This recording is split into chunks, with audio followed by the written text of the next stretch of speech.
Hi guys, welcome to The Wargamer, and if you remember a few videos ago I announced that I'd reached over 7,000 subscribers, and as a result of that I decided to do a Q&A session. And this is the answer session. You asked all the Q's in the first one, so this is the A's. And the first question I have here is from Thomas Mertens, and it is, what do you have coming up for tutorials in the future? Well, quite simply, I don't know. Usually when I do the tutorials, it's a case of either looking at what I fancy painting at that point in time or seeing what most people would like to do. So obviously a few months ago, I did the Oryx because they'd just been released. I did Silver Tower because it's just been released, but sometimes I might just fancy painting a particular tank because a particular miniature because I like it, such as my straightforward tanks tutorials. But definitely more Games Workshop stuff in the future, definitely more bolt action stuff in the future. But I have to see what games I get into, and that'll decide what other tutorials I do going forward. So the next question is from IDICBN, excellent channel by the way, you should definitely check him out.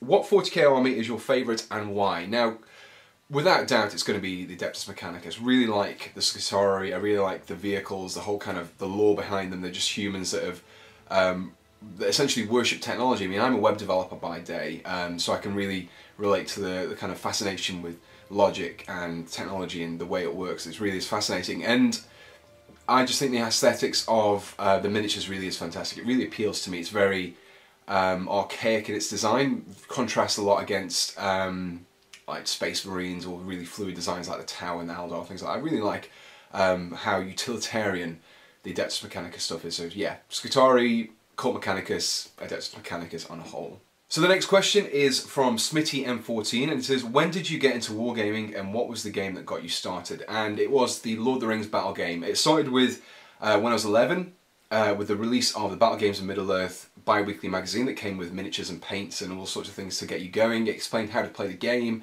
how to make scenery out of just bits of cardboard and all sorts that you had just laying around.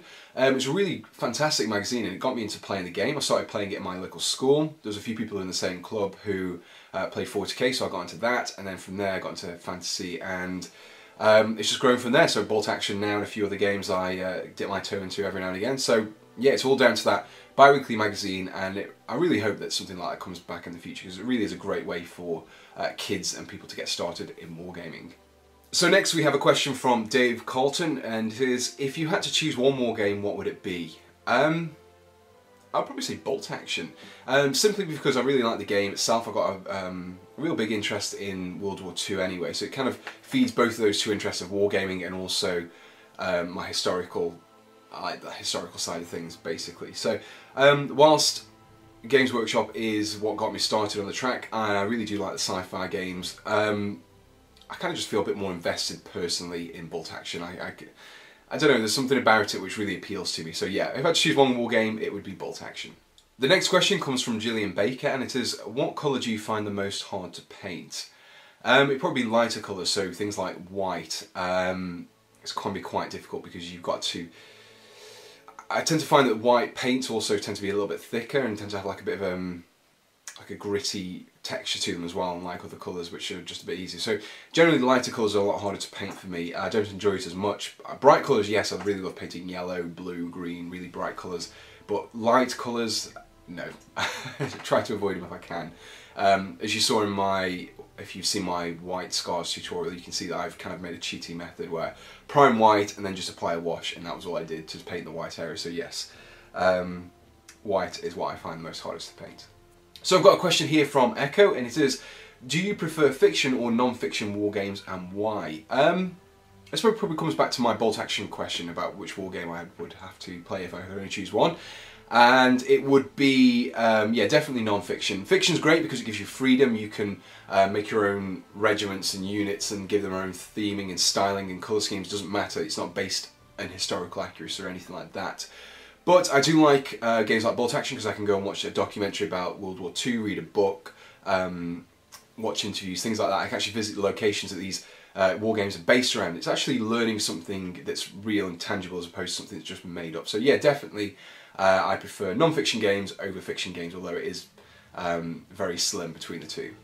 So here I have 3 questions from Nico TJ, and it is, first one is, do you have a preferred paint or paint ranges to use outside of tutorials? Short answer, no. I use Army Painter and I use Citadel in my own work, as I do in my tutorials. I've been experimenting with some weathering pigments, so I'll probably be bringing those into tutorials later on, so that'll be something to look out for. And no, really, all my own miniatures I don't paint for tutorials. I paint with Army Painter or Citadel, or a mixture of the two. So yeah. The next question is, how likely are you to do painting videos on alternative / non-GW models?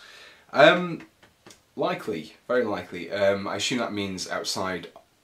I assume it means like things like Cromlech miniatures and things like that. I suppose that kind of falls into the category really, because when you're painting, if you're painting a kind of dragon shoulder pads or dragon things that are actually meant to be salamander stuff, then it's the same principle as if you're painting a salamander tutorial. So I suppose the stuff that I've already done has fitted into that, and maybe if I do some tutorials in the future that cover specific legions, I'll incorporate some of those alternate bits, things like that. But in terms, if you mean like non-GW models in the sense of non-Games Workshop miniature tutorials, then yeah, I do bolt action tutorials. I've done Zombicide in the past. I did a Star Trek Attack Wing one as well. So there's definitely scope for me to do those in the future. Final question is, how long does it take to do one painting tutorial from start to finish? A long time. Yeah, it does vary between doing a Citadel tutorial and an Army Painter one. The ones I've been doing for Silver Tower, they're about 20-minute videos, but maybe there's probably about, including editing time, actual painting the miniature, assembling it, priming it, maybe about between 6 to 8, maybe even 10 hours in some cases. They do take a while. I mean, the Ogre Thaumaturge took probably the longest tutorial I've ever taken. He was a big miniature, he had lots of different areas. So you've got to remember, as I'm painting, that you might only see a 15-second snippet of me painting, but then I've got to paint all the areas on that miniature. So what is 15 seconds in the video maybe have taken me 20 minutes to 40 minutes, something like that, especially for large areas. So yeah, it can take quite a while to do these tutorials, and it comes out at 20 minutes, but maybe it's taken me about 8 hours to actually get those 20 minutes worth of usable footage. Now this brings us to the final question from the Wargamer Viking, and another excellent channel. Do check him out if you get the chance. If you had to be a Viking or Roman, which side would you choose and why? Roman. Hands down Roman. Partially because I don't think I could grow a sufficient enough beard to be a Viking. I just think that's beyond me. But I do really like the regimented war machine style of the Roman army and how much of the world they conquered, especially in the period of time that they did. Whereas the Vikings, they did a bit of pillaging and raiding. Yeah, they had interesting facial hair and war chants and things like that, but no, Romans, hands down.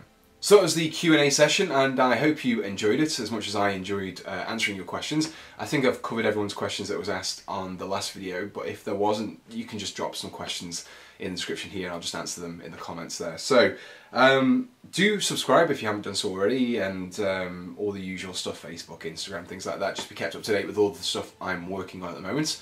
And until next time, thanks for watching and goodbye.